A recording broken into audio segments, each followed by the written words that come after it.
A quadratic equation can be solved using the square root property if the quadratic equation is in the form ax plus b, that quantity squared, equals a number.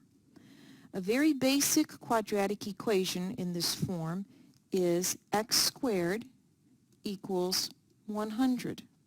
So taking the square root of both sides of the equation, we have x equals the square root of 100, and we need to take the positive and the negative root. So x will equal positive or negative 10. So the two solutions are negative 10 and 10. Another example of a quadratic equation in this form is 3x squared minus 25 equals 0. So we're going to have to move the 25 over to the other side of the equation and divide by 3. So we end up having x squared equals 25 thirds. We want to rewrite this as something squared equals a number.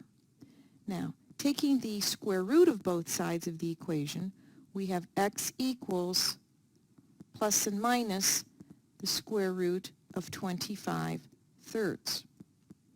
So x equals positive and negative, square root of 25 is 5, and then we have the square root of 3 in the denominator. Now here we need to rationalize the denominator, which means multiply the numerator and denominator by the square root of 3 over 3. So x will equal plus or minus 5 times the square root of 3 over 3. So the two solutions are negative 5 square root of 3 over 3 and 5 square root of 3 over 3. Another example is the quantity 2x plus 5 squared equals 8. Now, to take the square root of both sides here, we'll have 2x plus 5 equals plus and minus the square root of 8. Now, the 5 needs to move over, so you're going to have to subtract 5 from both sides of this equation.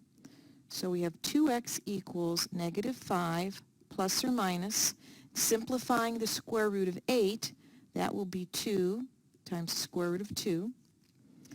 Now to remove the 2, multiplying the x, you need to divide both sides of the equation by 2. So we end up with x equals negative 5 plus or minus 2 radical 2 over 2. So our two solutions are negative 5 minus 2 radical 2 over 2 and negative 5 plus 2 radical 2 over 2. Do not be tempted to cancel the 2's. That would be canceling terms.